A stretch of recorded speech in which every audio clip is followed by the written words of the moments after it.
Aqui nos estúdios nós recebemos o Padre Pena para iniciar o ano. Nós vamos falar da Igreja Católica. Qual que é a proposta da Igreja Católica para esse ano, que é uma proposta bem interessante, né, Padre? A gente que começou com notícias assim, de crianças que são violentadas, de famílias que maltratam crianças, a Igreja tem uma proposta bem bacana com relação às crianças também, né? Sim, nós estamos com duas frentes de trabalho, né? A primeira delas é que a gente quer falar um pouquinho esse ano sobre a família. Colocar a família no centro. Claro que esse é um tema recorrente na nossa igreja, né? E é um tema recorrente da sociedade, obviamente, né? Porque a gente quer olhar para a família com carinho e dar a atenção devida especial que ela merece. E existe já um documento do Papa Francisco, foi feito um sínodo, assim como o ano passado teve o sínodo dos jovens, também teve o sínodo também da família. E se concluiu com um documento pós-sinodal que chama Amoris Laetitia, amor e alegria, para dizer que o amor e a alegria estão na família. Mas o bonito deste documento é que o Papa, ouvindo todas as realidades de família do mundo inteiro, avançou a igreja no sentido de perceber que existe várias configurações familiares. A igreja aceita isso? Aceita, sim, não só a família tradicional. Aliás, quando fala isso, é até bom tirar preconceitos, viu, Cida? Porque logo gente vai pensar que está dizendo, que a igreja está dizendo a respeito, porque ficam preocupados com os casais homoafetivos. Isso é um assunto à parte que nós não vamos nem entrar aqui, que não é o nosso mérito da conversa. Mas no sentido assim, o que a igreja está dizendo, quando existem várias configurações de família, não é só em relação a isso. Isso aí surge por causa do preconceito que as pessoas têm em relação à vivência das pessoas, que elas têm essa orientação e essa vivência. O que a igreja é importante é lembrar que não existe só família pai, mãe e filhos. Por exemplo, uma avó e um neto que é criado. Tios que criam filhos. Ou pessoas que você ama como pai. O pai sozinho que criou o filho, a mãe separou, a mãe criou o filho. Então, existe N configurações familiares que a igreja está aberta para dizer, onde há amor, tem família. Não tem mais aquele modelo, né? Não, ele tem. É um modelo ideal, a igreja continua, claro, defendendo o pai, a mãe, a família nuclear, que o documento fala. Mas, de um outro lado, a igreja também abre para outras experiências familiares. Outras possibilidades, que também é família. A gente tem que lembrar que todas as configurações são família. E quem não quer ser família, né? Claro. Esse mundo de hoje, todo mundo... Quem não quer amor e alegria? Quem não quer amor e alegria, exatamente. Então, como é que a igreja propõe isso? Qual que é, assim, na prática? Então, na prática, o que nós estamos assim, na diocese, o padre Antônio Celso de Moraes, inclusive ele é de Mococa aqui, da família aqui de Mococa. Ele é o nosso coordenador hoje da pastoral familiar. Ele está em São João? Não, ele está em Mogi Guaçu, paróquia São Judas Tadeu. Ele também coordena esse trabalho e ele vai estar exatamente trazendo para a reflexão e para a formação dos leigos nossos, todo aquilo que se pensa a igreja, como a igreja está pensando esse documento, o que esse documento ajudou a avançar, e o Papa sempre tem, não só nesse documento, mas em todas as ações do Papa Francisco, uma atitude de muita acolhida. Então, de acolhida de todas as realidades, inclusive também, por exemplo, um tema sensível, que é o casal de segunda união, que já se fala não em casamento, mas segundas núpcias, que é uma terminologia nova que o documento traz, porque segunda união já parece um negócio meio preconceituoso, segunda, terceira, quarta, sei lá.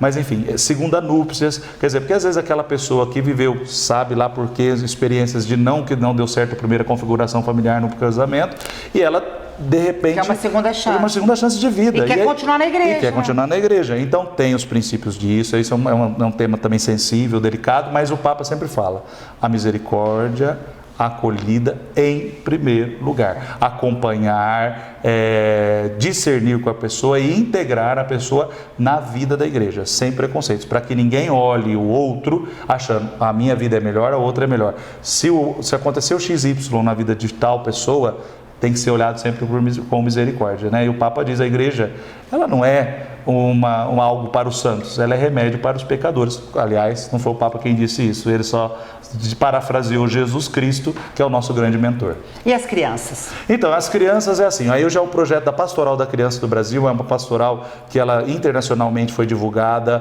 pela doutora Zilda Arnes, irmã do Dom Paulo Evaristo Arnes, uma pessoa que morreu no Haiti, exatamente implantando a pastoral, né, da criança.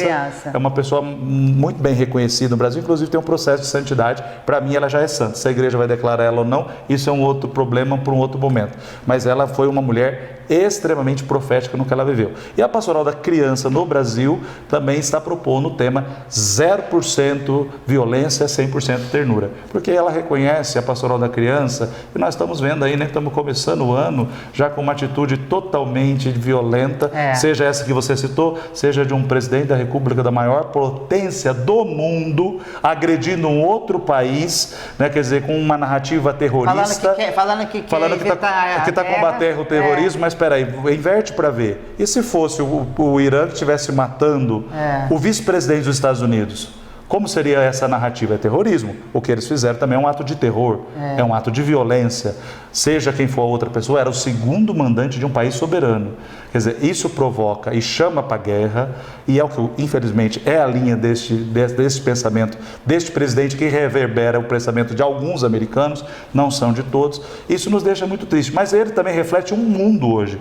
O mundo hoje está profundamente doente, está profundamente violento, intolerante. Você não acha que essa intolerância, você não acha, vou fugir um pouco do assunto, Pode. Você não acha que algumas atitudes estão dando voz para as pessoas que ainda seguravam o seu preconceito, e agora essa coisa de horror, de preconceito veio à tona de repente? Eu achava que tinha avançado tanto, teve um retrocesso. Não, nós estamos regredindo, é verdade. O que a gente faz para combater isso? Inclusive com a pior, como ele lá numa igreja protestante foi lá dizer os motivos pela qual ele matou o outro. Quer dizer, em nome de Cristo, se diz em nome de Deus, e não só ele. Muitas pessoas aqui no Brasil, e muitos católicos também, eu não concordo com esse tipo de mentalidade. Muitas autoridades. Autoridades também, dizem que em nome de Deus estão matando. Quer dizer, como se o Evangelho aprovasse a morte. Pelo que eu sei, Jesus ensinou a dar a vida, ele morreu numa cruz para nos salvar. Então a intolerância não combina com o religioso. Aliás, combina com o religioso fanático, não combina com uma religião que tem uma espiritualidade sólida, seja ela qual for, cristã, budista, umbandista, candomblé, qualquer religião que a pessoa possa ter. É o amor, né? É o amor que nos une, e acho que as pessoas alertam até de quem não tem religião. Tem que ser respeitada. Por isso que a Pastoral da Criança estava falando isso. Também ela está baseada no Papa Francisco, que ele fala da cultura da ternura. Se a gente baixar o tom da violência, Cida, nós vamos curar o mundo. Mas se a gente continuar multiplicando violência nesse grau e nesse gênero, o Papa Francisco fala, existe já uma terceira guerra mundial existindo no plano econômico. Não existe ainda no plano político. Mas a gente está vendo que pode estar caminhando para um perigo desse. Vamos rezar que isso não aconteça e que até o econômico, falei ontem na igreja, você sabe que o econômico nos defende, porque uma coisa eles sabem, a guerra causaria danos econômicos brutais para todos os países. Você quer saber? O interesse deles não é o ser humano. Se fosse pelo ser humano, eles já estavam matando todo mundo. É porque eles vão perder dinheiro, então eles não fazem. Graças a Deus, se não tem o Deus que deveria ser o Jesus Cristo de verdade, do amor e da bondade, tem o Deus dinheiro que eles servem, e eles obedecem. Mas, tirando tudo isso, nós não podemos, como cristão, deixar de sonhar com esperança. Por isso que a Pastoral da Criança é uma pastoral simples, humilde, que trabalha com pessoas simples, de sonhar que plantando a ternura, a gente constrói um mundo melhor. Essa é a proposta. Essa é a proposta. Então que assim seja, Padre. Amém. Amém. Amém. Um abraço para todos. Feliz ano novo. Feliz ano novo. Quer falar mais alguma coisa para os nossos telespectadores? Não, agradeço a Cida pelo espaço, Obrigada. por esse bate-papo assim, bacana, né, de assuntos que estão aí na Posso falar uma coisa? Vamos quebrar o protocolo? Pode. E a história do Papa? A história do Papa, vamos. Que a mulher segurou a mão dele, ele não tá vendo. Sim, eu vou usar aqui a autoridade. Qual que é a tua ideia? Eu vou usar a autoridade do Padre Zezinho, que é mais experiência que eu como padre, e ele escreveu na internet, até repliquei no meu Facebook, e ele falou uma coisa muito interessante. O que aconteceu ali? Veja bem, o Padre Zezinho disse, isso também já aconteceu com ele. Por quê? Claro que o Papa Francisco é uma pessoa mediática, como todo líder mundial. E, obviamente, ele é muito carismático e tal.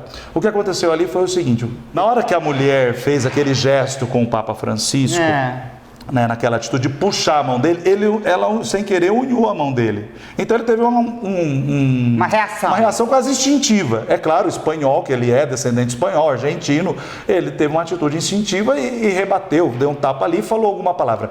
Mas ele mesmo, no outro dia, pediu desculpa por isso, né? E acredito, gente, pelo amor de Deus, se eu como padre, aqui em Mococa, tenho N problemas para resolver na minha comunidade paroquial, imagina um líder de uma igreja mundial. Obviamente que ele tem muita coisa, e porque o Papa Francisco não pode amanhecer um dia com a avó atrás do toco e de repente também expressar de uma maneira não tão, não o que ele é, porque ele não é. Agora isso eu quero te alertar, já, mesmo que eu seja que é um assunto informal que você tocou, que pena.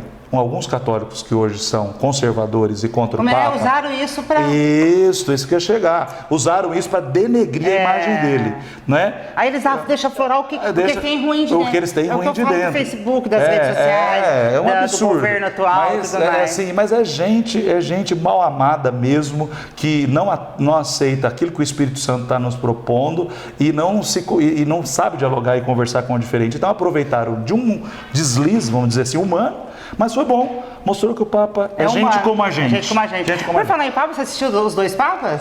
Assisti. Eu também. Vamos indicar. Vamos indicar. Maravilhoso, gente. Olha, coisa boa, um filme fantástico. Inclusive vai ser indicado ao Oscar. Não feito pela Netflix. Os 2 são ótimos, né? Os 2 atores, o Anthony Hopkins, o outro eu não me lembro tanto o nome, sei que ele trabalhou no Game of Thrones, mas são fantásticos. A interpretação deles, inclusive alguns críticos de cinema disseram, eles até humanizaram mais o Papa Bento. E também colocaram ali a reflexão dos dois, quer dizer... E filosofar. Isso, o que eles escreveram se transformou em diálogo.